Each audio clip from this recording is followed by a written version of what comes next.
मेरी कविताएं मुझको इसलिए अच्छी लगती है कि मेरी कविताओं में विद्रोह है, वह रेजिस्टेंस की कविताएं हैं, प्रतिवाद हैं, प्रतिरोध हैं, प्रतिशोध हैं, वह बैरिकेड हैं, वह वार्तिक हैं कात्यायन की, वह प्रश्न चिन्ह है व्यवस्था पर, सिद्धांत कौमुदी पर।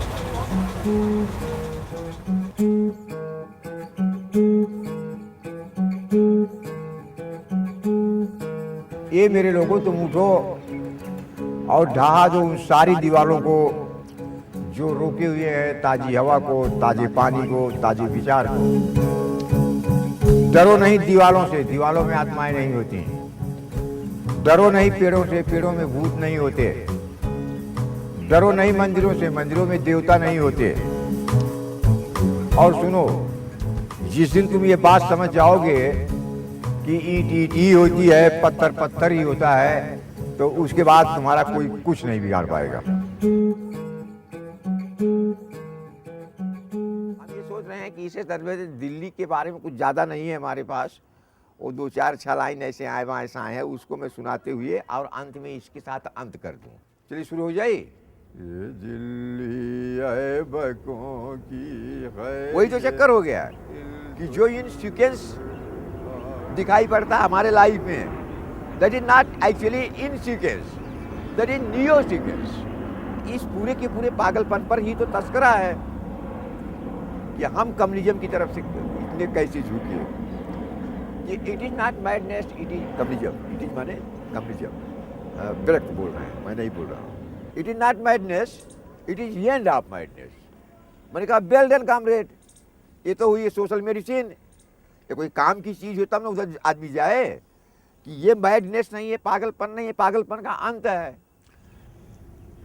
कोई भी सामान जो है कीमती से कीमती कपड़ा जून के बाद नहीं चलेगा। ये सारे कपड़े बरसात में सड़ने के लिए ही हैं। अगले साल दूसरी कोट आएगी और वो मिलती है, दूसरे कंबल आएंगे, दूसरी कमीजें आएंगी, उसमें से कपड़े टुकड़े हैं, सब गल जाता है, खो जाता है, चीज हो जाता है, फिर भी लोग देखते हैं। देखने में लगता है कि जैसे विद्रोही का लाइफ बहुत एनार्किस्ट लाइफ है, लेकिन हमारे ज़्यादा डिसिप्लिन लाइफ किसका है?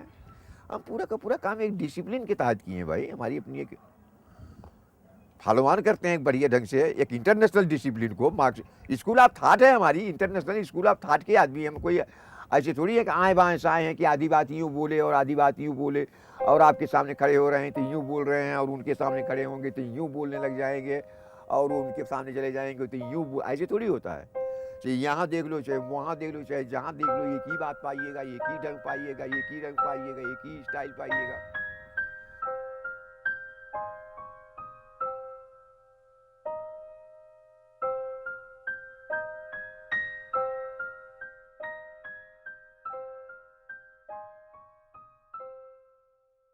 चलिए एक यहाँ से इसका फोटोग्राफ आया होगा कुतुब मीनार का।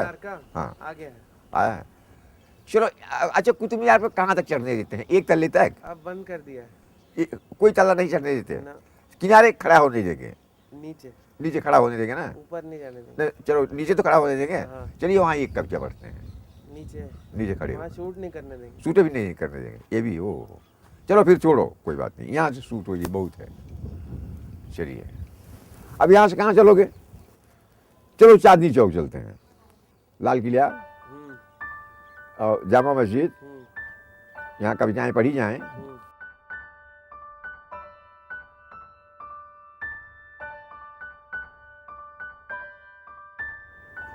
अब आज तो चाहे कोई विक्टोरिया काजल लगाए, चाहे साध्वी रितंभरा छाप आजन, लेकिन असली गाय के घी का सुरमा तो नूर मियाँ ही बनाते थे ना। कम से कम मेरी दादी का मानना तो यही था। नूर मियाँ जब भी आते मेरी दादी सुरमा जरूर खरीदती। एक सीख सुरमा आंखों में डालो, आंखें बादल की तरह भर्रा जाएं, गंगा जमुना की तरह लहरा जाएं, सागर हो जाएं बुढ़िया की आंखें, जिनमें कि हम बच्चे झांके तो पूरा का पूरा दिखें। बड़ी दुआएं देती थी मेरी दादी नूर मियाँ को और उनके सुरमे को। कहती कि नूर मियाँ के सुरमे की बदौलत ही तो बुढ़ौती में बिटिहनी बनी घूम रही हूँ, सुई में डोरा डाल लेती हूँ, और मेरा जी करे कि कहूँ कि ओ रे बुढ़िया तू तो है सुकन्या और तेरा नूर मियाँ है च्यवन ऋष। नूर मियाँ का सुरमा तेरी आंखों का च्यवन प्राश है, तेरी आंखें आंखें नहीं दीदा है। नूर मियाँ का सुरमा सिन्नी है, मलीदा है। और वही नूर मियाँ पाकिस्तान चले गए।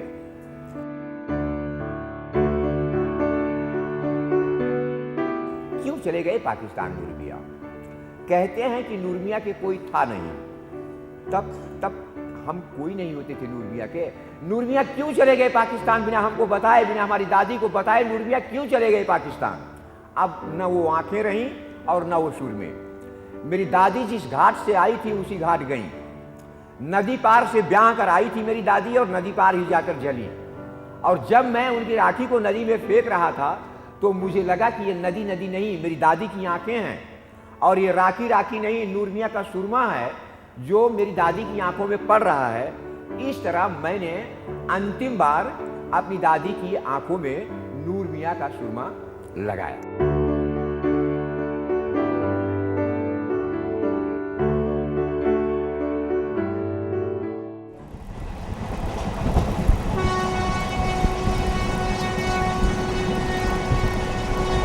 ये रोमांटिसिज्म की ये बड़ी खसूसियत रही है कि पीड़ा के अंदर जो है वो वेदना के अंदर जो है उसको कल्पना, कविता, ये सारी चीज़ों को तलाशना, दर्द का हद से गुजर जाना दवा हो जाना है। हम इसी चीज़ का प्रतिवाद कर रहे हैं, थोड़ा गालिब को दिमाग में रख रहे हैं। एक आदमी को अगर 20 साल तक 5 कोड़े लगाए जाएं, 21वें साल अगर उसको कोड़ा ना लगाया जाए तो उसकी देह में दर्द होगा, वो उसका आदी हो गया। ये हम थोड़ा डिमार्केट करने की कोशिश कर रहे हैं, थोड़ा छक्का लगा रहे हैं। अब पता नहीं लगा पाएँ कि नहीं लगा पाएँ वो अलग बात है, लेकिन हम अपनी तरफ से लगा रहे हैं कि दर्दों का आगे और सिलसिला हो, पर ये तो ना हो कि दर्द ही दवा दर्द का हाथ से गुजर जाना दवा हो जाए।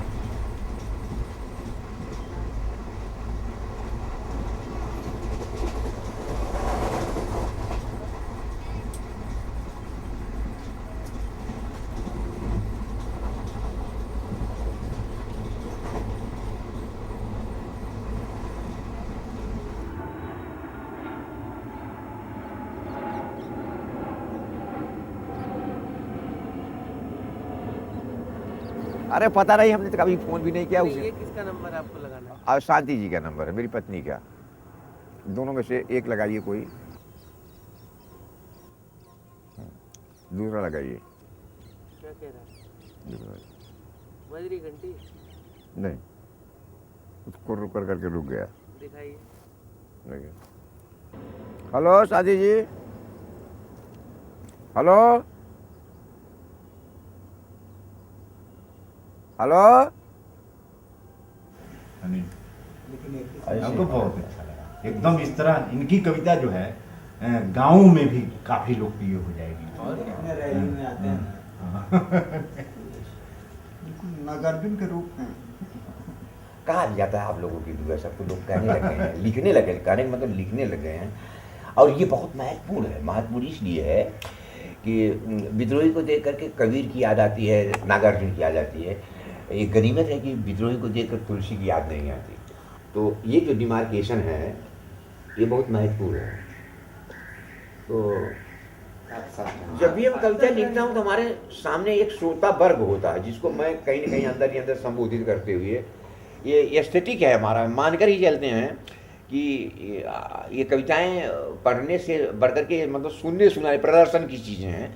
तो हमारे सामने एक मास होती है, पब्लिक होती है जिसको हम संबोधित मतलब करते हैं। तो हमारी कोशिश ये होती है कि उसकी भाषा हो सभी कुछ इस तरह से हो कि उसकी समझ में आने वाली।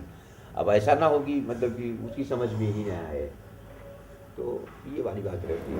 आ जानी जानी हाँ मनाई आ जगीर मांगदा, आ जगीर मांगता हो जगीर मांगता, ई काल जुगा मजूर पूरी शीर मांगत। मैं कवि हूँ, करता हूँ, क्या जल्दी है। मैं एक दिन पुलिस और पुरोहित दोनों को एक ही साथ औरतों की अदालत में तलब कर दूंगा और बीच की सारी अदालतों को मंसूख कर दूंगा। आ बीड़ी पान मांगता, सिगरेट मांगता, काफी चाय मांगता, कप प्लेट मांगता, नमकीन मांगता आमलेट मांगता ई पसीना के बाबू अपने रेट मांगता। सब जानी हुई है, जाना हुआ है, नस्ल तेरी और वस्ल तेरा, और जब सर की जरूरत आएगी तो नहीं चलेगा पता तेरा, और जो मेरी कहो तो मेरा सनम सर मेरा कहाँ छिप पाएगा, सर सर है नहीं सर बम है मेरा, एक रोज स्वयं फट जाएगा। मांगता बाबू हमसे पूछा तो ठाकुराना मांगता। हमारे खुरदरे पाँव की ठोकर से धसक सकती है ये तुम्हारी जमीन, हमारे खर्राए हुए हाथों की रगड़ से लहू लुहान हो सकता है तुम्हारा कोमल आसमान। हम अपने खून चूते नाखूनों से चीर देंगे तुम्हारे मखमली गलीचों को, और जब हम एक दिन जमीन से आसमान तक खड़े खड़ फाड़ देंगे तुम्हारी मेहराबें, तो न उसमें से कोई कच्छप निकलेगा और न कोई नरसिंह। मांगता ई अचार बारे लाखनी के बाग मांगता। तो आइए हमरा हूँ, पहचान लो असरार हूँ, और अच्छा बुरा जैसा भी हूँ लेकिन तुम्हारा यार हूँ। ओढ़ धोवै बारे राजा गंगा सागर मांगता, औ चावै बारे पूरा जगन्नाथ मांगता। गंगा जमुना मांगता सरस्वती मांगता। ये बहारों के दिन है, बांक लेने दो, अपने हक के लिए हमें लड़ लेने दो, भाड़ में जाए तेरी दुनिया खुदा, एक दुनिया नहीं हमको गढ़ लेने दो, जहाँ आदमी आदमी की तरह रह सके, कह सके, सुन सके, सह सके। मांगता औ बियाहे बारे राजा अंगरखा मांगता, औ बराते बारे देखाया लगोजा मांगता। ना तो धोखी मांगता ना तो धोखा मांगता, ना तो ओझा मांगता ना तो। मैं कहता हूँ कि गेगले गोगले, अगर जमीन पर भगवान जम सकता है तो आसमान में धान भी जम सकता है।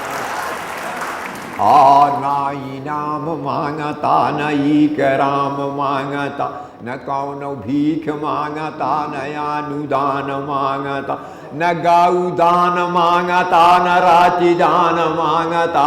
ई सड़किया के बीच खुले आम मांगता, मांगे बाहु का सकारे सारे शाम मांगता। आधी राती और मांगे आपन दाम मांगता। ई तो खाई बारे घोंघवा के खीर मांगता, दुलहिनिया का द्रौपदी के चीर मांगता। और नचावै बारे बानर महावीर मांगता। मैं भी मरूंगा और भारत भाग विधाता भी मरेंगे। मरना तो जनगण मन अधिनायक को भी पड़ेगा, लेकिन मैं चाहता हूं कि पहले जनगण मन अधिनायक मरे, फिर भारत भाग विधाता मरे, फिर साधु के काका मरे, यानी सारे बड़े बड़े लोग पहले मर ले और मित्र सब करे जिंदगी। यह विद्रोही भी क्या तगड़ा कवि था कि सारे बड़े बड़े लोगों को मार कर तब मरा। मजूर पूरी शीर मांगल।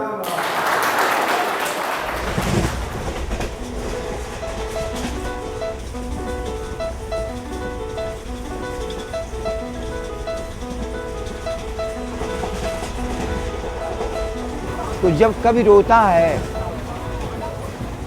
तो भी कविता होती है, और जब कवि गाता है तो भी कविता होती है। कर्म है कविता, जिसे मैं करता हूँ। फिर भी लोग मुझसे पूछते हैं कि विद्रोही तुम क्या करते हो। अभी तो कल को विद्रोही को एक पुरस्कार मिल जाए तो विद्रोही का कविता करना काम हो जाएगा, हैं? और उस पर तमाम लोग काम करेंगे और उसको अपना काम बताएंगे कि हमारा काम है, विद्रोही पर हमारा काम है। विद्रोही लोग पूछेंगे कि विद्रोही तुम और क्या करते हो, मतलब ये वाला जो होता है। तो पोएट तो हम कहीं भी रहते हो लेते, कविताएं वही हैं। कविताओं में थोड़ा बहुत फर्क पड़ता, ज़्यादा फर्क नहीं पड़ता, लेकिन विद्रोही तब युवा हृदय सम्राट नहीं हो पाता। बात यह है, ये आप लोग जो है ना इतना जो लगे हमारे साथ ना, जानते हैं क्यों? विद्रोही युवा हृदय सम्राट है। विद्रोही नौजवानों का दिल गुदगुदाना जानता है, समझे, और वो उसको गुदगुदा पाने में समर्थ रहा है। कोई उसकी दोस्ती को नहीं तोड़ पाएगा। देखिए कैसे तिल का तार बना देंगे।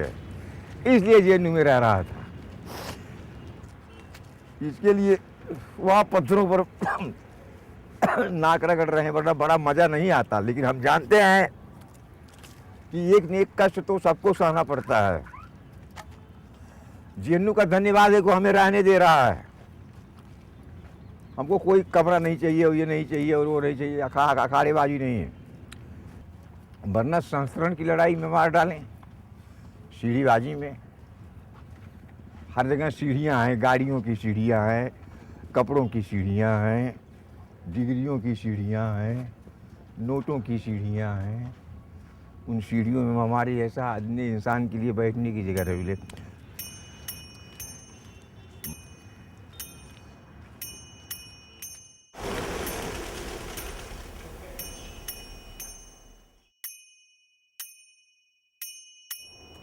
मैं साइमन न्याय के कटघरे में खड़ा हूं, प्रकृति और मनुष्य मेरी गवाही दें।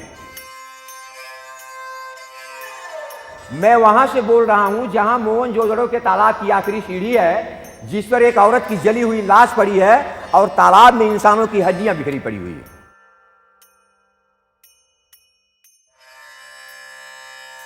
इसी तरह से एक औरत की जली हुई लाश आपको बेबीलोनिया में भी मिल जाएगी, और इसी तरह से इंसानों की बिखरी हुई हड्डियां मेसोपोटामिया में।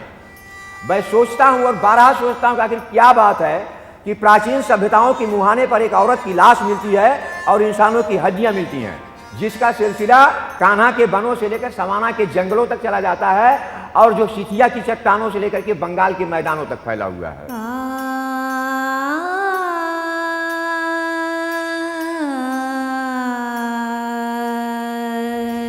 एक औरत जो माँ हो सकती है, बहन हो सकती है, बीवी हो सकती है, बेटी हो सकती है।